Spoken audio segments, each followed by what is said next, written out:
Thank you for coming. We just had a great weekend in which 3 different teachers outside of Tallahassee, from Oregon, from Tampa, coming here to teach.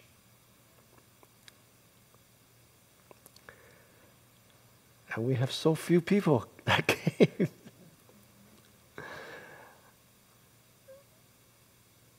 And then you have Guagu teaches. This guy talks all the time, the same thing. And then every one of you show up. Why? So come when other people are teaching, you know? I've been talking for years. Basically the same, you know? Boring.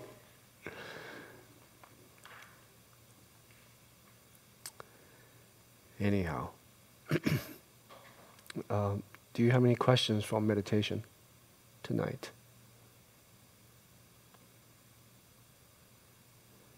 Everyone's doing perfect. Right.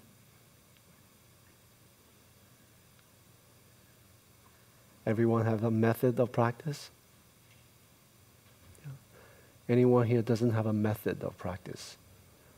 I mean, there's nothing for your mind to rest on. Okay? So, when is the next Thursday beginner's meditation workshop? March.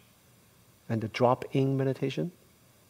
The drop-in is in March. The next beginner workshop is in September. Okay. All right. March what? I don't know. First Thursday. Yeah. So that's when we talk about different methods of practice. So when we sit, our minds have to rest on something to develop concentration and clarity. So if you don't have a method, then the mind just wanders, right? So, and all of you come here to sit, practice, which is great. But why do you practice? How many of you practice in order to feel less stressed? Raise your hand. Good. And you can raise your hand more than once. How many of you practice to develop concentration? Raise your hand. Okay. How many of you practice to relax? Just to relax. Okay. How many of you practice in order to be enlightened, to reach awakening? Okay.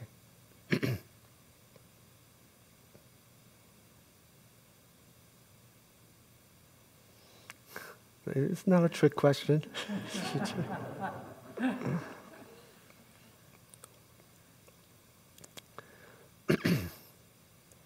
From the Chan perspective, or Zen perspective, to practice in order to realize awakening is a little problematic. It's a little problematic.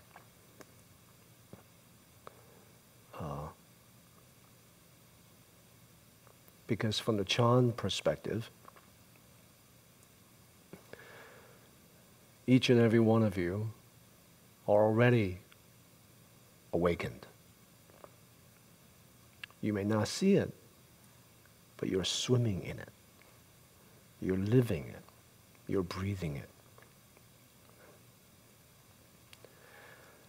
So, practicing to reach awakening is like a fish in water, like a small fish asking like a big fish. Not a shark, because the shark would just gobble up the fish, right? A small fish like Nemo asking a big fish, what is water? You know, I've never seen it. You know, I heard about it,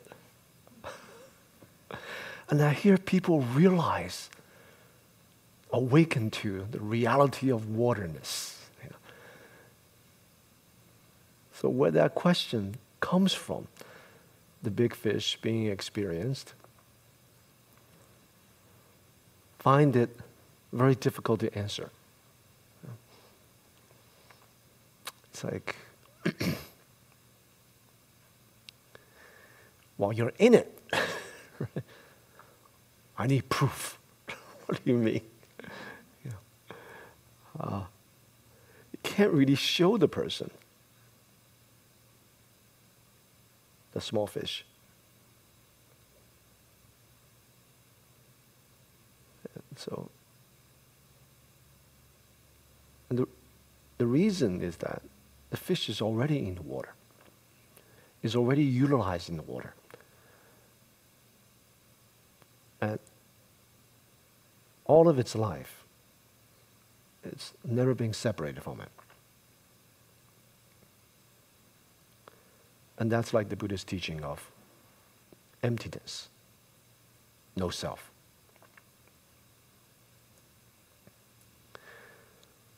These may sound like pessimistic terms, but they're actually productive, positive, affirmative.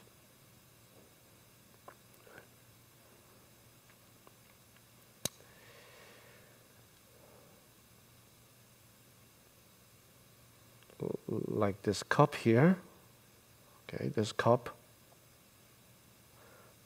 is made up of all the different components of this cup. And it also has a name. We call it cup. Right? But in each of these components, you can't really find the cup. Right? There's the aluminum or stainless steel. There's a plastic. There's the design. The factory that made it, all the people that worked in the factory. All of these components come together to make this cup. This cup has no cupness to it.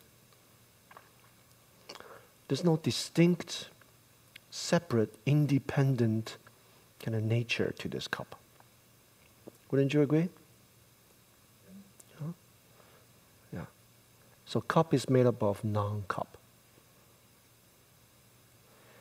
Precisely because cup is made up of non-cup,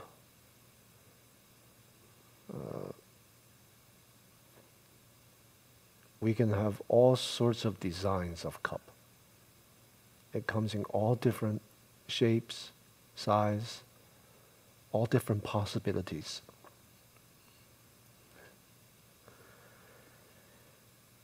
The cup doesn't have to have an essence in order to function as a cup. Okay? To say that the cup doesn't have an intrinsic nature doesn't deny the function of cup, because if I'm thirsty, I can drink water out of it. So the function is there.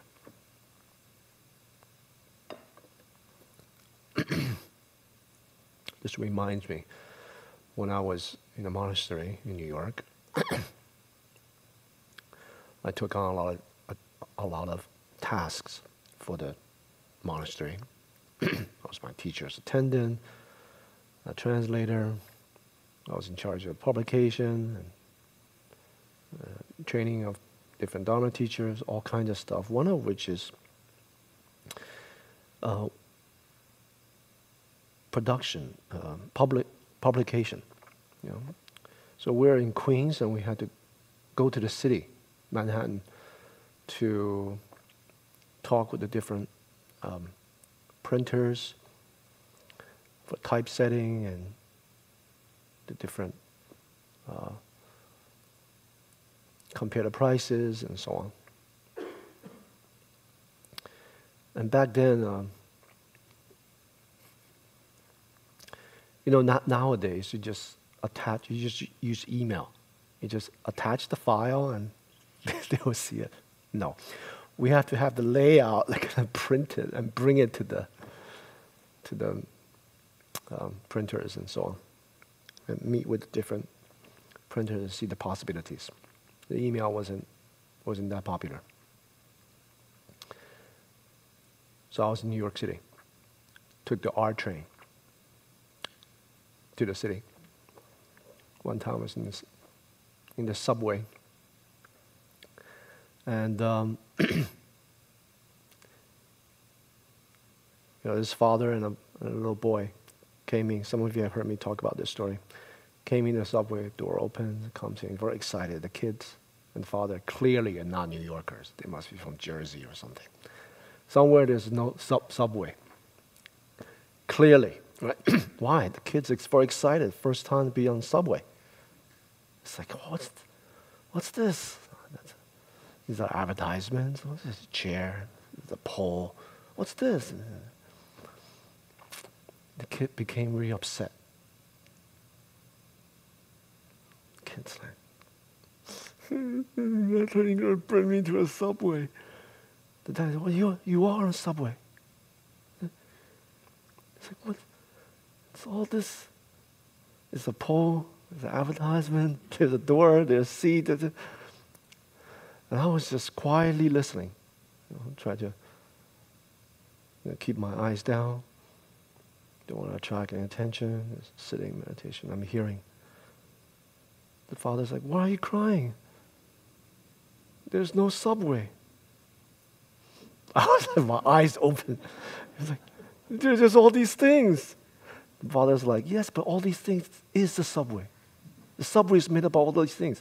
I was like, that kid is destined for awakening. Subway is made up of non-subway. It doesn't deny the function of the subway. Of course, you can get off at any station. Right? And even the label that we put, subway, it's just a word.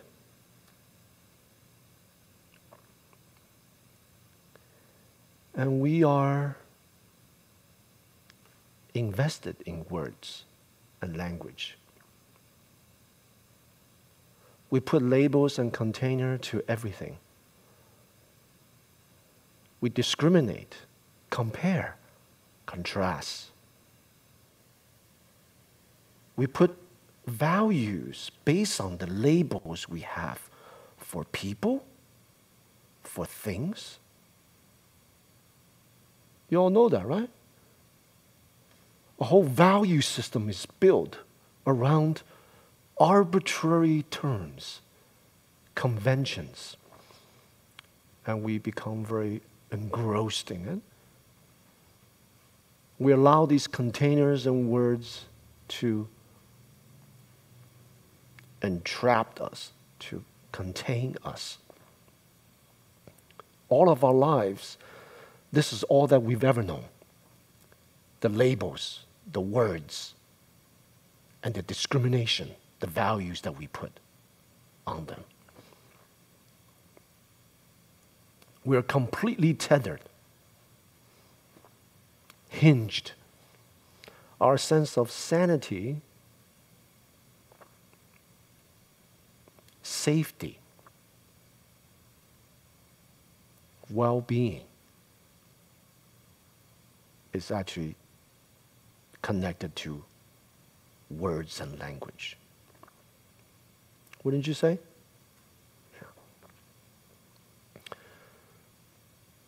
Yeah.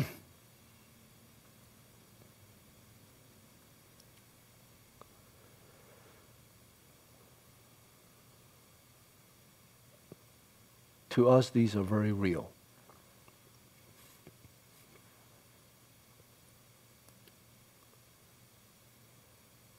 I'm not talking about the function.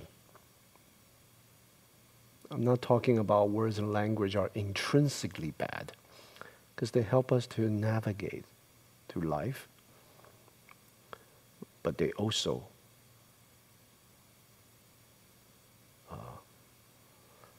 enslave us, and we use it to enslave others, metaphorically or literally.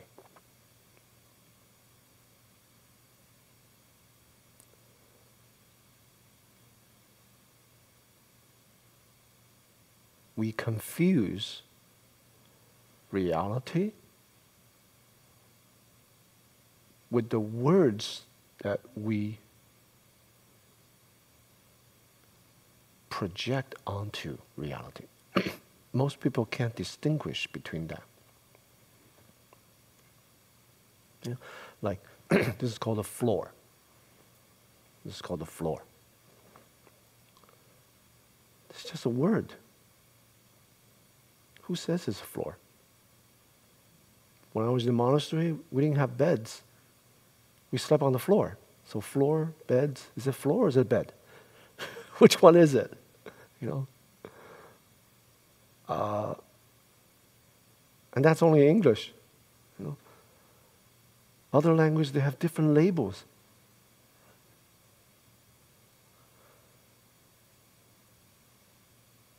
And the people that we have labels for, we can't distinguish between our labels and notions. Notions are built on words and language. Right? Or our stories, which are built on words and language. Right? We can't distinguish our valence that we put over whatever that person. Right? You just think, this person is a jerk, it's just a jerk. Right? But is that person a jerk? To that person's best friend, it means something else. Best friend, BFF. Right? Which one is true? Which view is correct? So, we can't really distinguish that. And we're completely tethered to our constructs, to those that are close to us, distant to us, the world that we live in. This is what I call overlay. We're completely tethered, not to reality. No. You're actually tethered to your construct of reality, to your idea of what reality is. You have never actually touched reality. Right? Like your brain exists inside your skull. Has your skull ever left? Opened up and allow your brain to come out and directly touch reality? Let me just see you. You know, let me be with you. Here's my brain. Yeah. So what your brain actually experiences is just filtered through synaptic firing, maybe through the eyes, retina, kind of feedback to the occipital cortex, and then feeding back to the limbic system, all the different signals, along with your memory, your baggage, your history, or to allow you to process what that is that you're seeing. Right? What you're seeing, it's the electrical signals, the synaptic firing, your construct, simulation of the world. You've never contacted the world. The world that you've contacted is a simulation by your brain. Your learned knowledge, your registered experiences. If a person dresses a certain way, act a certain way, you put a container of that person. Yeah, that person is like that. Right? How do you know that? You have no idea. And often, I'm sure you all have the experience. When you put a label on someone, when you actually talk to someone, you're so surprised that They're completely different. How many of you have felt that, experienced that? Yeah. Why would you be surprised? Because you already have an image. That's why you're surprised. It's like when you look at a green apple, you took a bite. Oh, so sweet.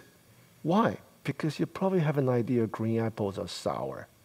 So when you bite into it, oh, surprise, so sweet. Your construct, so your brain adapts to that experience and make modifications to your baggage and then recalibrates. And continually, the brain learns, the brain adapts. Unless we're very stubborn, we have a very fixed idea. Oh, that's just an anomaly. Most green apples are just bitter, sour. You still stick to your own idea of what the world is, what people are, what situations are. You know what I'm saying? So that's where we get in trouble. That's the cause of our suffering.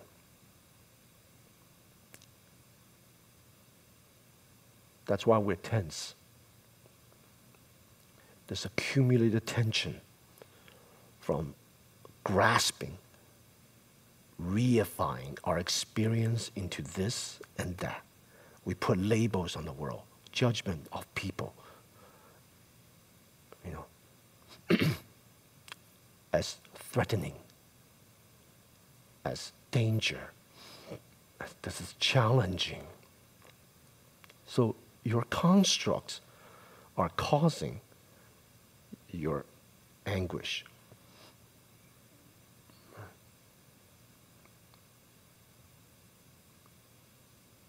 So suffering comes from your perception, your labels, your judgment of yourself, also of the world. And why does it cause suffering? Because we're tethered, we identify with these overlays, the labels. If you have no attachment to your own judgment, words, and language, you shouldn't have tension. You shouldn't feel threatened. We believe it to be real. This person is just a jerk. And I have to work with him 24/7. And every time I go to work, I gotta face this person. Tension. Right? Where does that come from? Your label. It's not like we live in a simulated world where it's just everyone living a dream. I'm not saying that. There are probably reasons why you thought that person's jerk, right? Like actual experiences. Right? But even your actual experiences, it's just synaptic firings, electrical signals. You still haven't really touched the person. You touch the person through your own baggage, processing this experience, which you label as not so good. So it reinforces the idea. And very often, before we engage in such interaction, we already have an idea about the person, which causes further dissonance. The point I'm going around talking about this is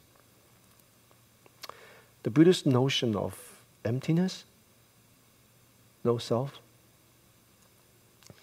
It's really an antidote. Antidote, the ways in which we are completely tethered, bound to words and language and our own stories of the world, our own notions of things, our own constructs. We don't really touch reality.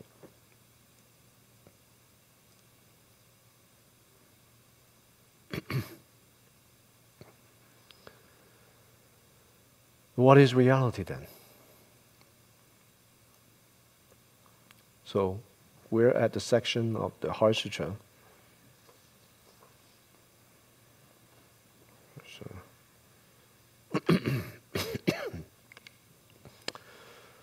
We've already covered a lot of important points.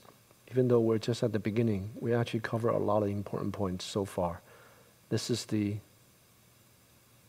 9th talk on the Heart Sutra, and we're only a few lines in. Today we'll talk on the 6th line, 5th line, going to 6th line. Form is not other than emptiness, emptiness not other than form.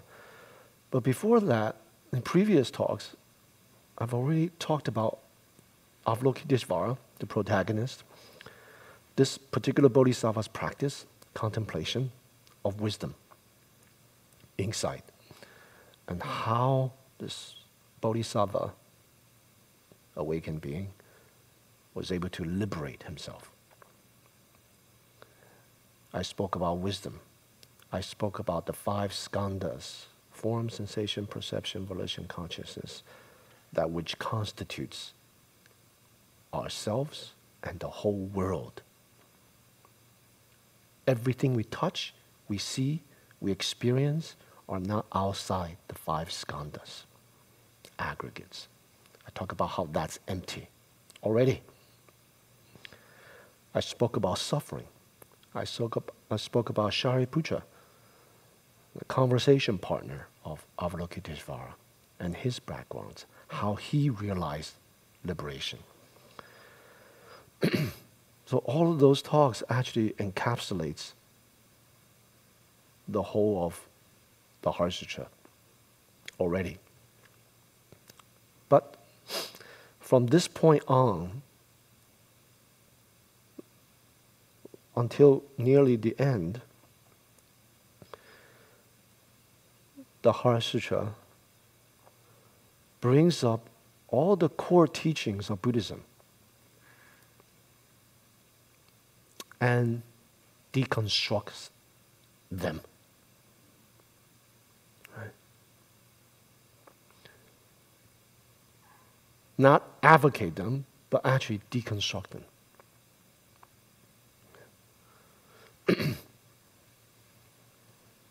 So this is talking about a further elaboration of the 5 skandhas in this context.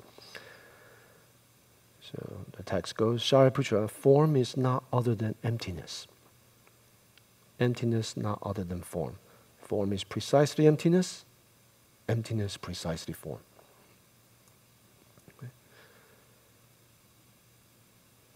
Okay.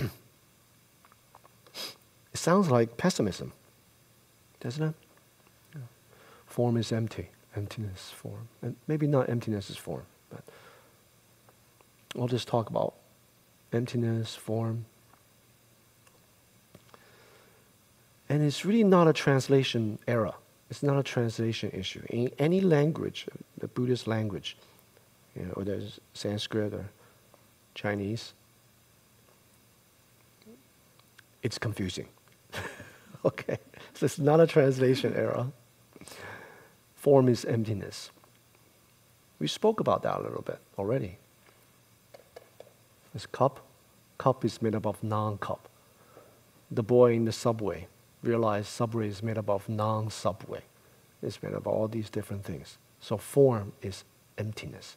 Empty of some inherent cupness to cup.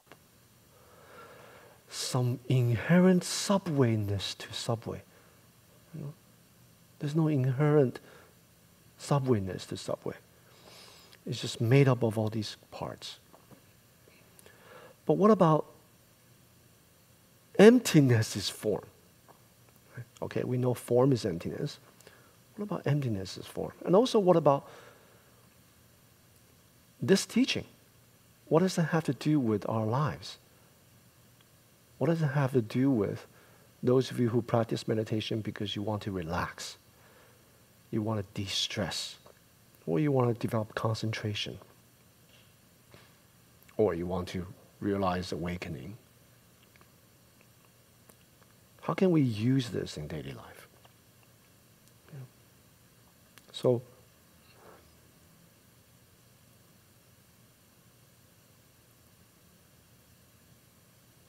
my prelude to this topic, talking about how the world is a construct,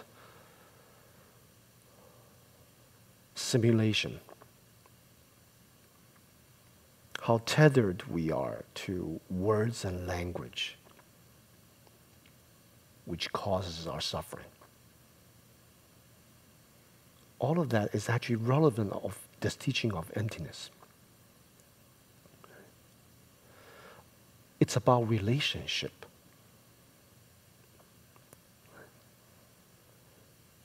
In fact, the whole Buddhist project is about building a new relationship with ourselves and with the world. A relationship that's not contingent on our own grasping of things, wishing things to be the way we want them to be,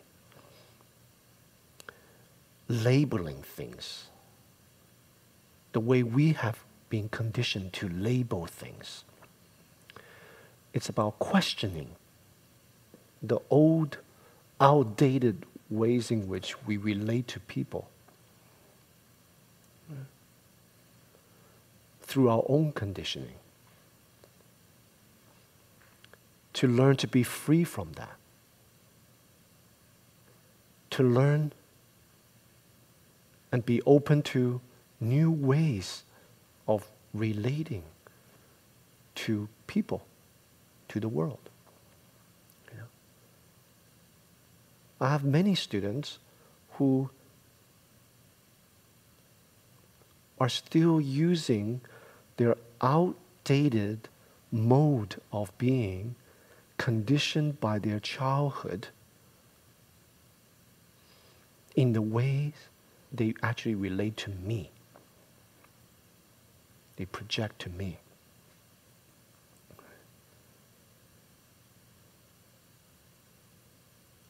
These experiences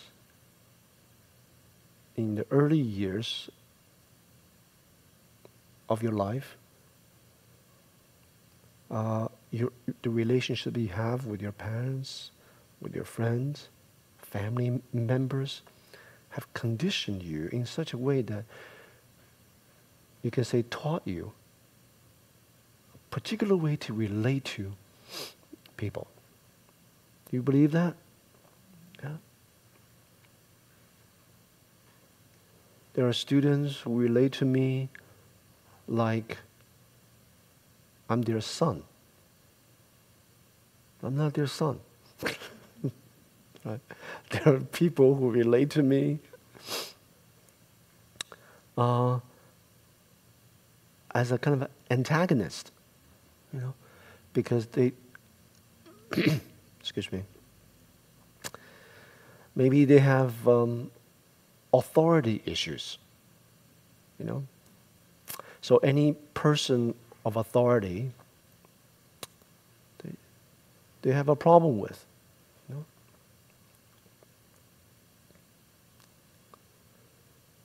Maybe they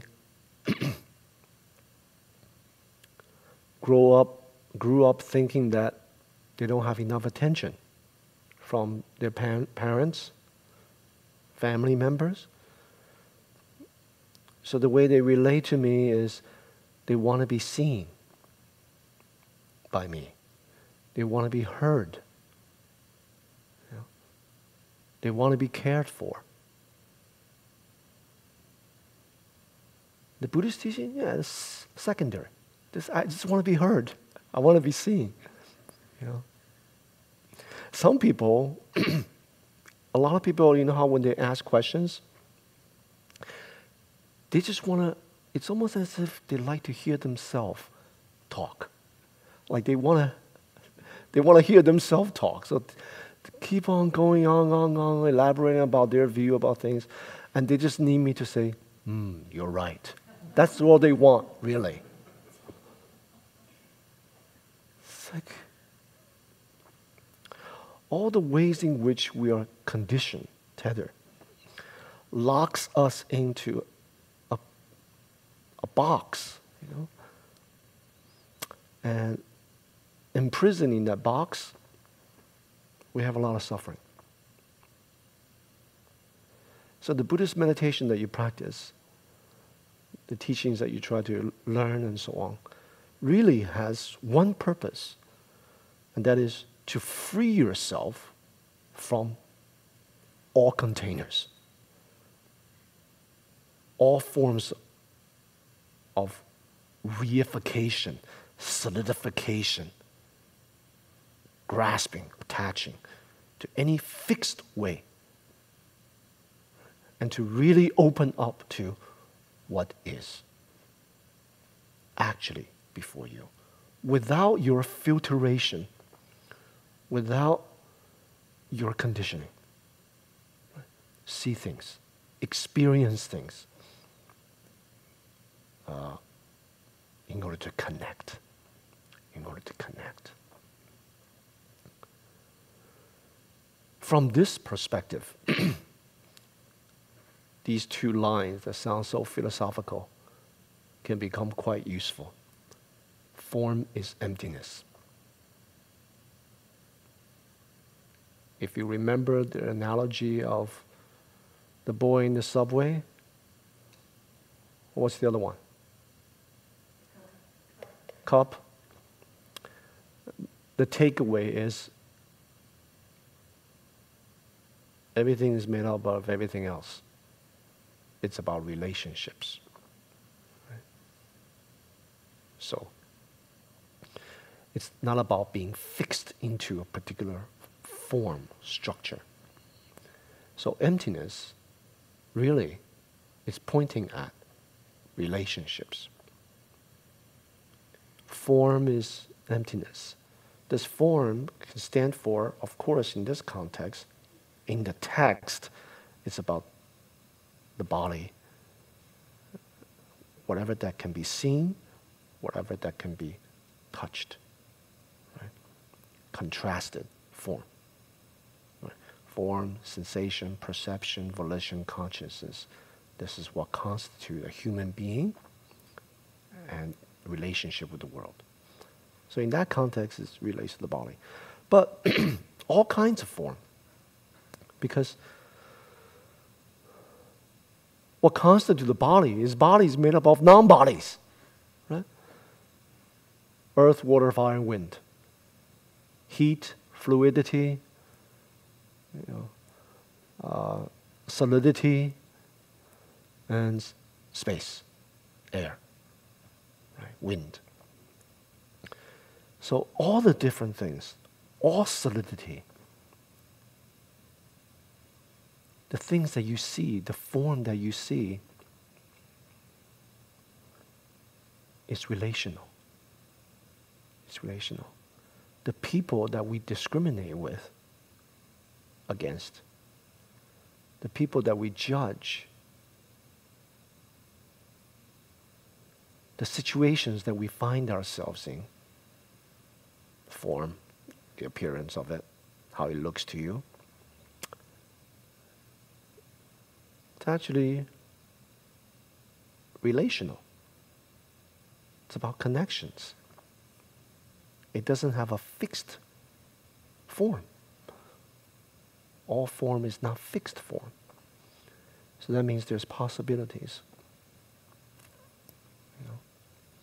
And that becomes useful when we get caught up with forms.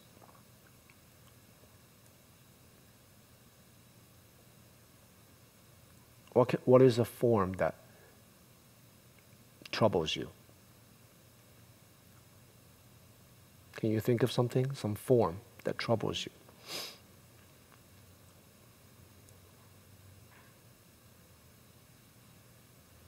Things that you see, things that you experience. Can you think of something, friend? A snake. Okay. Yeah, that's troubling, right? But you know, a lot of people, they're not troubled by snakes. You can just run away. They're troubled by people that act like snakes. You know, they are just poisonous. And they bite you, right? So those kind of snakes too, right? That form is emptiness, the text says. Huh? The people are the snakes. The people are the snakes. Or the snakes. Which is it? Both. Yeah. Emptiness. That person that behaved like a snake or the real snake are the way they are because of all these different conditions. You see? The perpetrators, those people who cause suffering for others, behave like snakes. Those people who are toxic, whatever comes out of their mouth are like the poison. It's just been poisoned. You know? They are the way they are because of different conditions. If those conditions change, they will change. They will change. See? So, empty. I saw a documentary about introducing meditation to prisoners during time. They have a lot of time.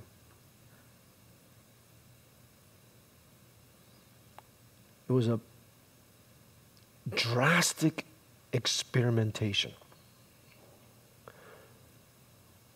Without going into teaching beginner's meditation workshop, coming to the meditation, they just gather up these prisoners, put them through 7 days of intensive practice. Many of them volunteered. Why?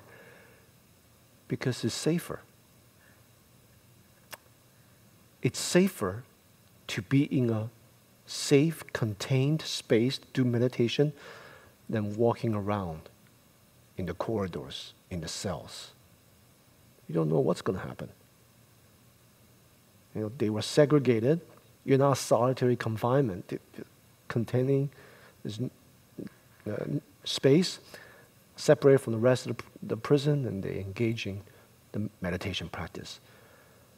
The sophistication with which, at the end of the retreat, they share their experience, talking about the resistances to the practice and the stuff that came out from within, facing the wandering thoughts, facing drowsiness, facing physical discomfort. Right? The form. Right? Form. And the way they spoke about how, through their embodied experience, how they shifted their relationship to the thoughts and feelings and so on. Actually, they have physiological effect. Feel less painful if the mind is more relaxed. Mind is less resistant to meditation. One prisoner questioned where the thoughts are coming from, right? And discovered that the thoughts has no substance.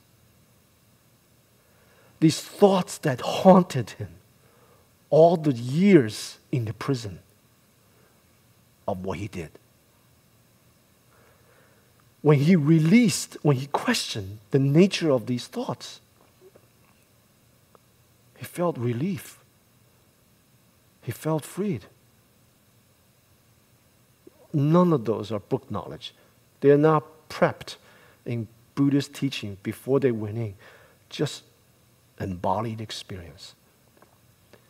To see how the thoughts are insubstantial and they don't have to be tethered to their narrative of how things are. When they release that, they feel release. Powerful experiences. Very moving experience to watch. So whatever forms that we put people in container, this person acts like a snake. It's just toxic.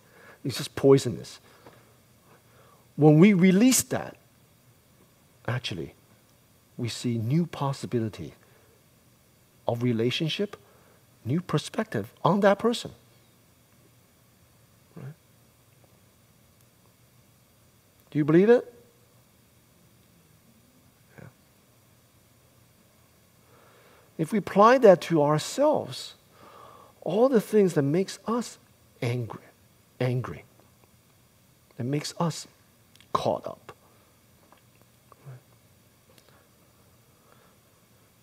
we can also be free from them. How? By recognizing their emptiness, insubstantiality. What it really comes down to is my label on that person, my narrative.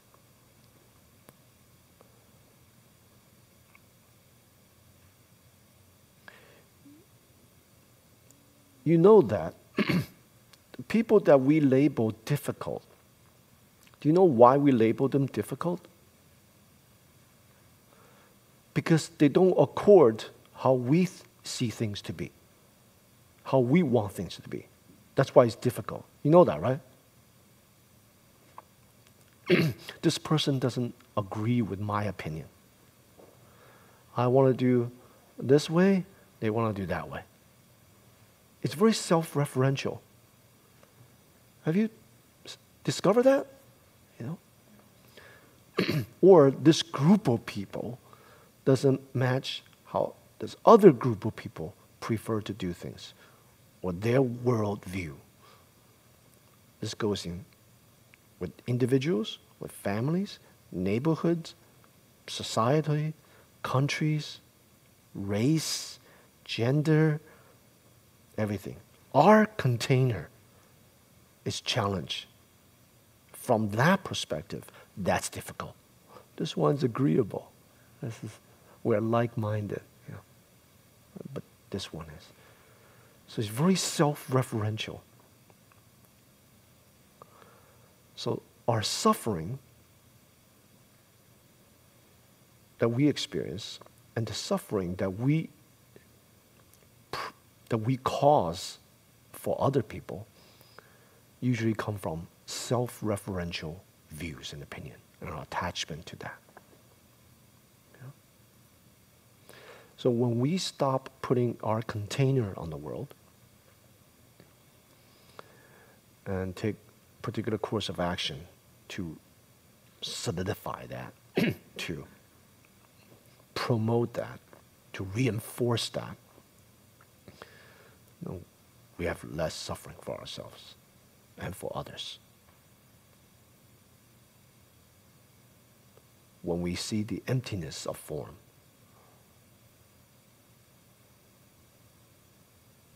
all forms, we will be more fluid, adaptive. You know? So the first step is recognizing our containers, the ways in which we are tethered, bound by our opinions, views, stories, discriminations. Right? To be able to distinguish between our overlay and the actual reality.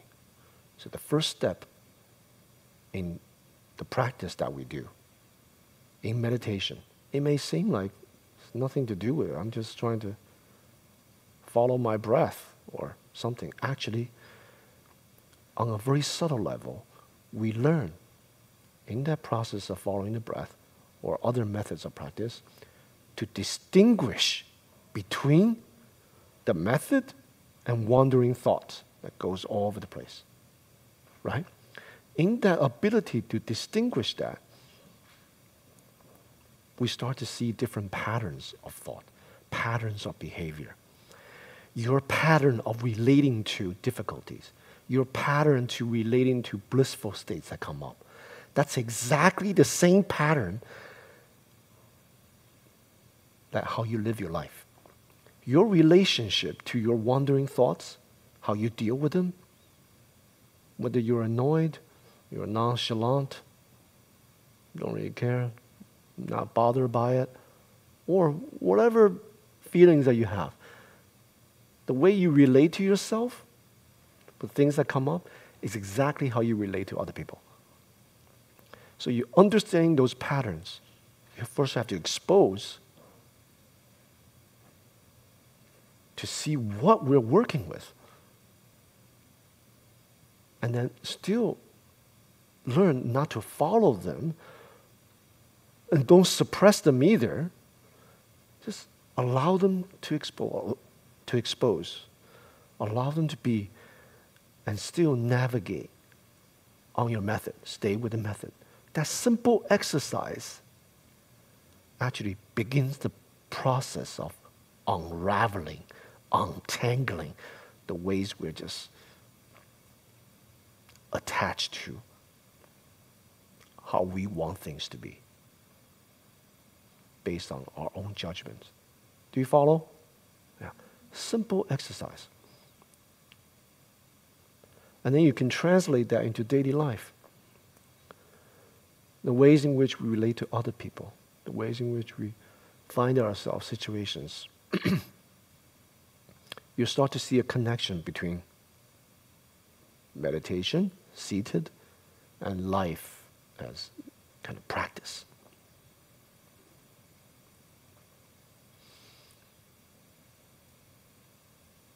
And begin this process of unraveling, untangling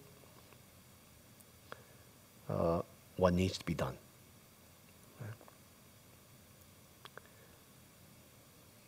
Obstacles can become opportunities. If we're fixated on our view of this is the obstacle, then there's no possibility. If we're open to the possibility that obstacles are actually opportunities,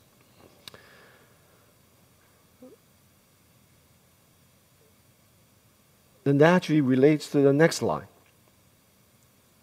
So the first one is form is emptiness, right? Second one is emptiness is form. Because things are possibilities, relational, therefore new things can come out. New forms can be. New forms of what? Relationship. New possibilities. That's why emptiness is form. Because things don't stay static, stagnant, right? Based on our opinion, therefore there's infinite possibilities that they can be. Folks charged with first-degree murder can become wise. They can free themselves from the guilt of suffering, of killing, because emptiness is form. They can refashion themselves. Not in an intellectual way. These people in the prison, they're not really studying this in terms of philosophy. They don't really care about that. They want something that can actually benefit them now. they're living in a situation that's constant stress. The stress level is very, very high. You don't know what's going to happen around the corner. So the vigilance is imminent. So they can free themselves from that. They can develop a new relationship with themselves and with others. So, form is emptiness. Because form is made up of everything else. That means empty. Just replace emptiness with relationships. So, form is relationship. It's about relationships. Precisely because relationship can change, it can give rise to new form. Thereby, emptiness is form. Does that make sense? So, it's not so philosophical now. Now we can bring it down to earth. We can practice it in our life. And the most important thing is, if you examine the ways in which we get ourselves in trouble, how we are stressed, vexed, feel troubled by obstacles, you have to release that grasping onto how you wish things to be. What appears as obstacles can actually draw out our creative resourcefulness to respond to the people, to the situation. So you are actually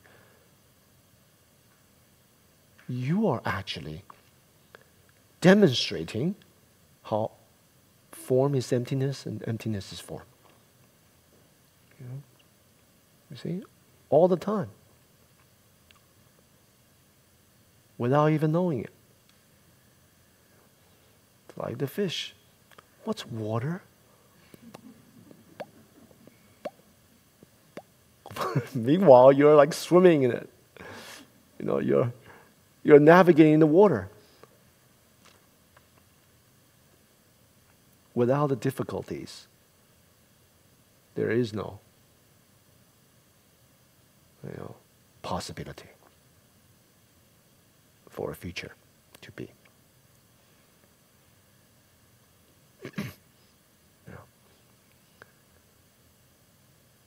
In the midst of difficulty, we learn, just like in sitting meditation, not to be caught up with it, like wandering thoughts. Don't suppress it either. So allow them to be unhinged, untethered. You do you, I do me.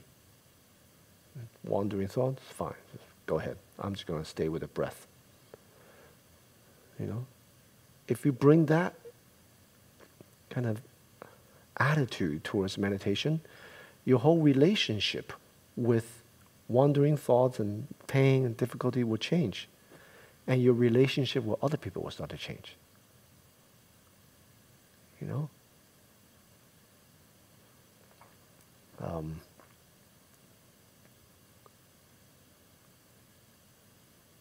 Will we have opinion on things? Perspective and view of things? Of course. We're just not so tethered to it. We're open to new possibilities. Fluid. See? So Buddhism is not about kind of pessimism. It's actually quite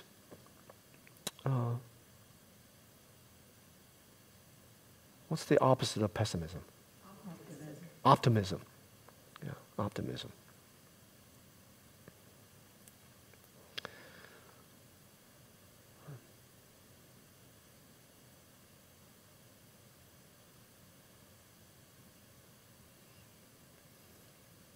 So what will you do next time you meet up with difficulties?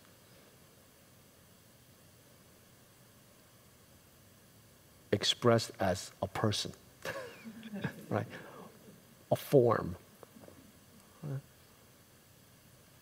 You understand that this person is the way it is because of different historical contingencies, experiences that have formatted this person to be the way it is. You don't take it personally. You understand through the eyes of compassion. Because emptiness is about relationships. Relationship is about compassion. You know? And through skillful means, all you need to do is to relate to this person in another way, or amplify certain aspect of that person's conditioning. Change that, tweak it a little bit, and then the outcome will change. If all things are made up of causes and conditionings, one conditioning changes, the rest of the relationship will unpack and also change. You know? So, recognizing relationships, learning to adapt to relationships, to create new relationships, sometimes to wait on the timing of this particular condition to change. That's how to practice in daily life. Right? Adapting, creating, sometimes waiting, most importantly, recognizing.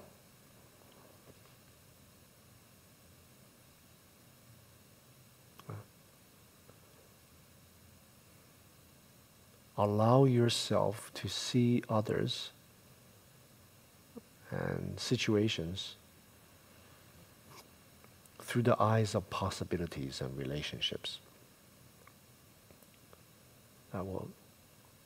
Your life will be easier. The difficulties that you have will lessen.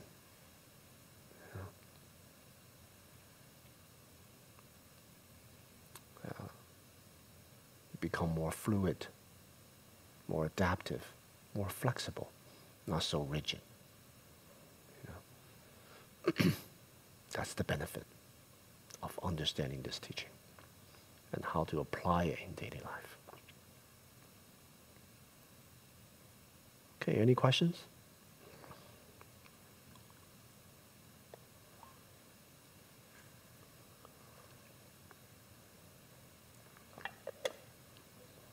Okay, we have a question over here. Okay, one and then two. Yeah. I wondered if you could say something about reconciling when discrimination is functional, to recognize that a snake may bite me and cause harm, and how to manage that while at the same time attempting to see through a false reality of a fixed danger. Okay.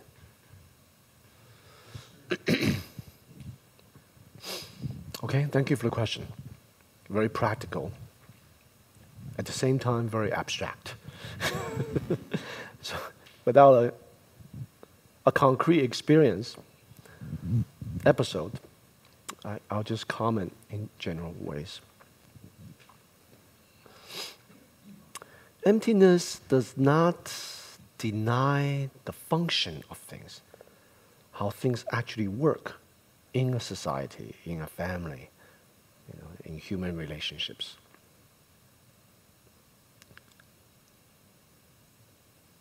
One way to see how to navigate this, basically your question, how to navigate the complexity, realizing things are emptiness, but then there's real harm and self or others, is to first understand that all things are possible. everything's trying their best. Everyone is trying their best. Their best may not be the best way. Maybe taking advantage, stepping over someone else in order to do it. But they're actually trying their best. This is what they know how to do. So we see that with eyes of compassion. And then we assess the outcome. Right? We see things through the lens of cause and effect. Conditions are in the middle. Cause, conditions, effect. Right? So from the perspective of outcome, to the best of our ability, this action that this person did, would it cause more suffering or not? For whom? To what extent? And then we act from that. Sometimes we have to incarcerate some people. Right?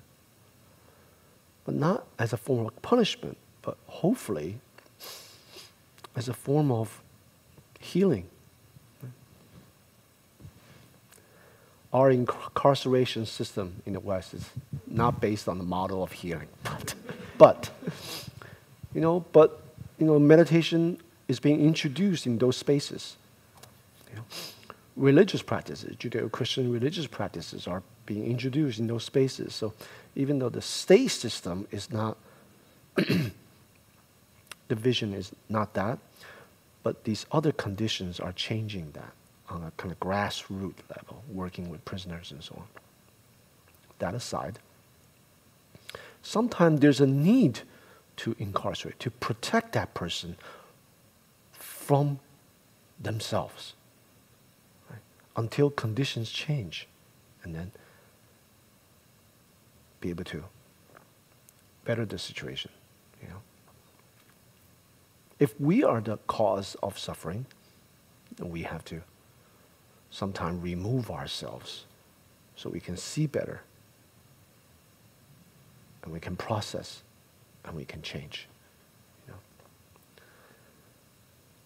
And that possibility of change itself is to recognize relationship, is to recognize emptiness. It's just that when we are down and out, when we are feeling blue, when we are distressed, there's something very unique in those states, and that is we don't see change. If you examine your past experiences, when we are stressed, when we are depressed, when we are vexed, we don't see possibilities. We don't see change.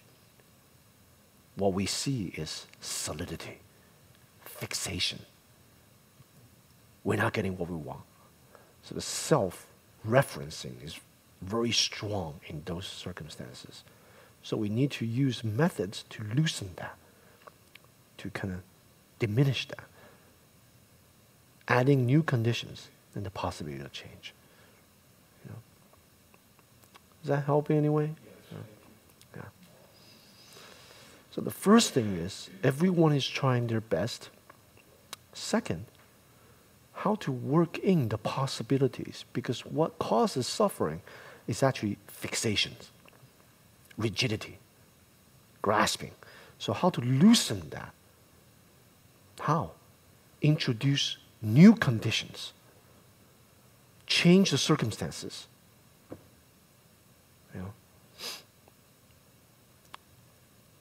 That's in the abstract.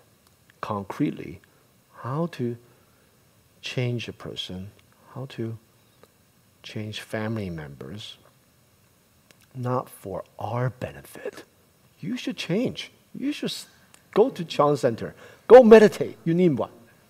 You need to do that. Not for our benefit, but for the welfare of the greater good. And sometimes we need to change too. So we need to expose ourselves to new things. Everything is relational. When we're exposed to new possibilities, new things, then we're less narrowly, rigidly confined, boxed in. then possibilities can happen. Right? Okay. Yes. Can you hear me if I speak without the microphone? I could, but the people online can't hear you. Yeah. We got over 50 people. As long as you see a green light, that means it's on. Push it up, and you see a green light. You see a green light?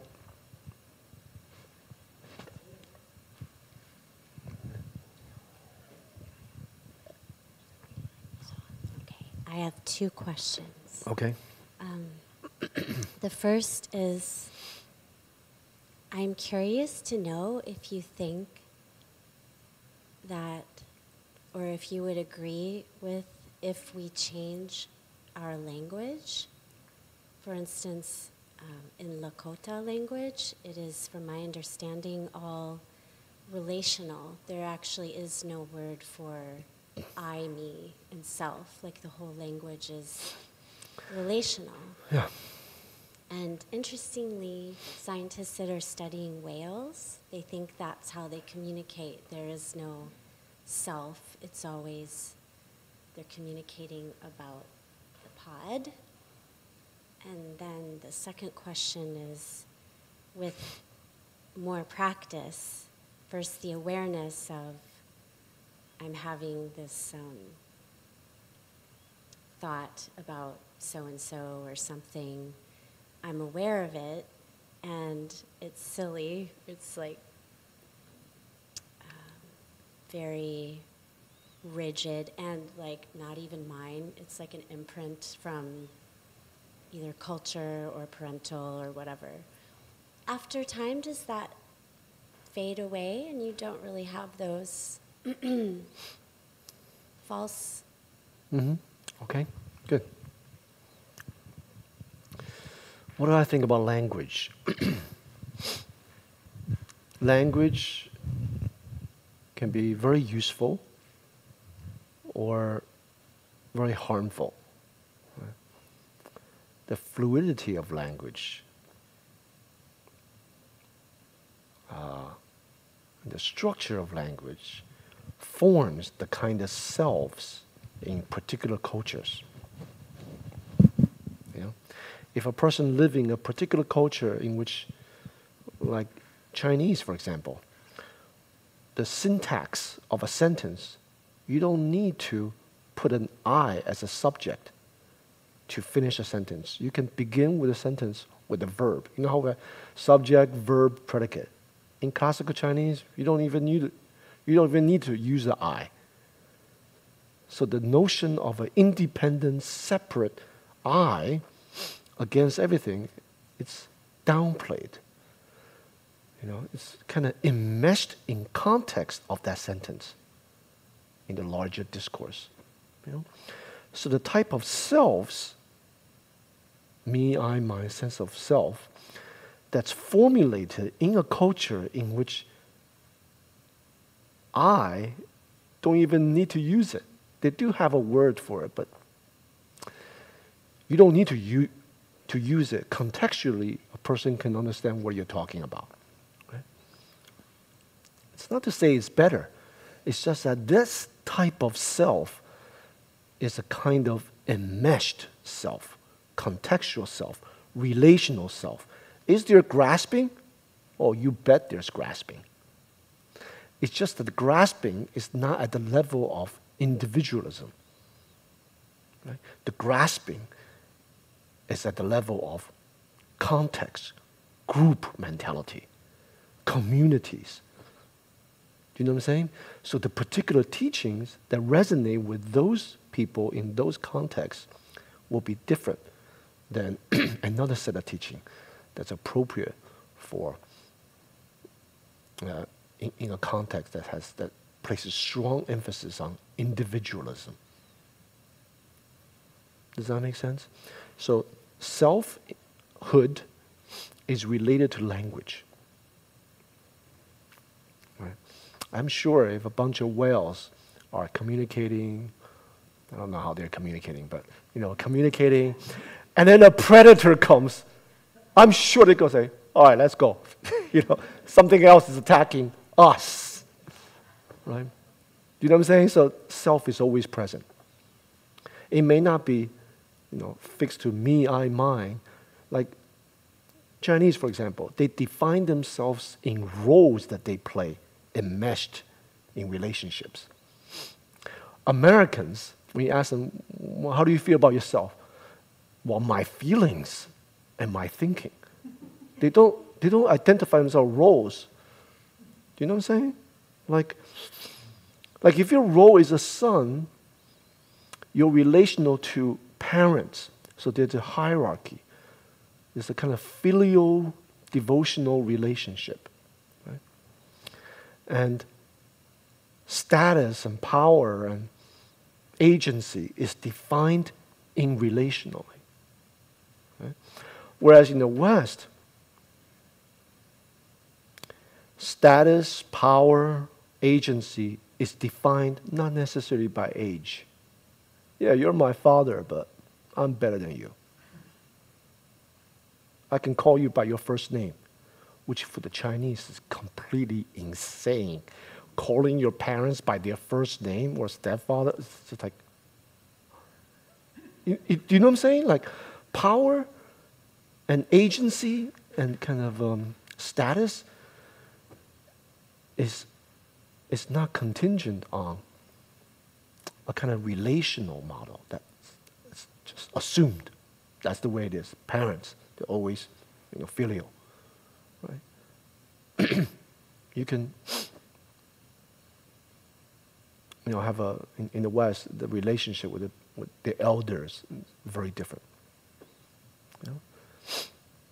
So whether it's group, my point, what I think about language is just that it forms the particular selves that we are. So in order to work on yourself, you have to understand how we are tethered to language, and then dismantle that, loosen that, so your kind of freedom can come about, whether it's in the East or in the West. Second question. When a person's less tethered to words and language, the things that come up, does that ever go away? Like the stuff that come up, vexations? Yeah. If it doesn't really go away, then there's no point why you guys are here. So, but there are different stages. First, we have to discover them, the ways in which all the things come out and we identify with them that makes us feel bad. Another set of things that come up make us feel very good. So our mood is completely dependent on what things come up. It's like a puppet on strings. You think of happy thing, you're in a good mood. You think of bad thing, you're so depressed. So first stage is to discover what we're working with. Second stage, if there is a stage,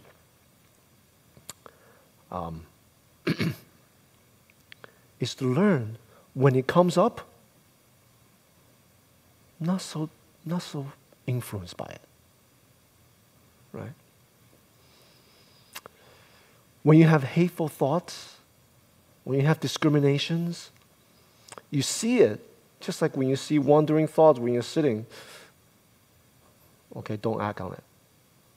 Like, they're still there, but you're not affected by them. So that would be like a second stage. And it's not so linear the way I'm talking about. I'm just like, oh, I'm on a second stage now. I'm doing pretty good. There are a whole range, a whole gray areas of to what extent we are influenced by them, right? So you could be a little bit influenced, not so influenced, to like, you see them, it's like just like tape recorders, like whatever. And some of you have experienced this, Things come up, it's like, okay, whatever. So you're not so influenced. When a person does this, you're not fueling these thoughts and engaging in them, then in time, they don't come up. So your judgment on people, for example. This type of person I don't get along with. Right? Why do I have this kind of thought? What kind of form did I have? Emptiness. It's like thought is made up of non-thought, Guagu says. There are all these ways in which I'm conditioned to think this way. My childhood, my exposure. It's natural. Once I understand it, they come up. Just because I grew up in Jersey, that's why I think that way about this and that, for example. Not so affected. The more I expose to other culture, move around in the United States, I see live in different places, whatever, I'm not so tethered to the Jersey perspective on things. Right? So in time, they don't even come up anymore. You see? So that's hopeful, right? Isn't it? Otherwise, what are we doing here? Right? So, but there's different gradations of that. Okay. So form is emptiness. Emptiness is form. Useful. Right? Replace emptiness with relationships. What does that have to do with practice? The simplicity of recognizing, exposing when we are off the method, just that simple exercise. Bring it back. Don't follow, don't get upset, don't suppress it either. Just exposing. Okay. Wandering. Oh, okay. Now the whole period could be that. Like the whole period is just like all these different things. How many of you experience that? Raise your hand. Yeah, the whole period. Yeah. Good. You're exposing them.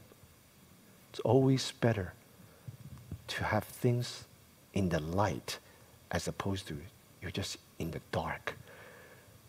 These thoughts are judging the way you're seeing things without you even knowing it. That's not good. So expose them. It's good. Right? Next step. Not so affected by it. You could be judgmental, you could do this. All right.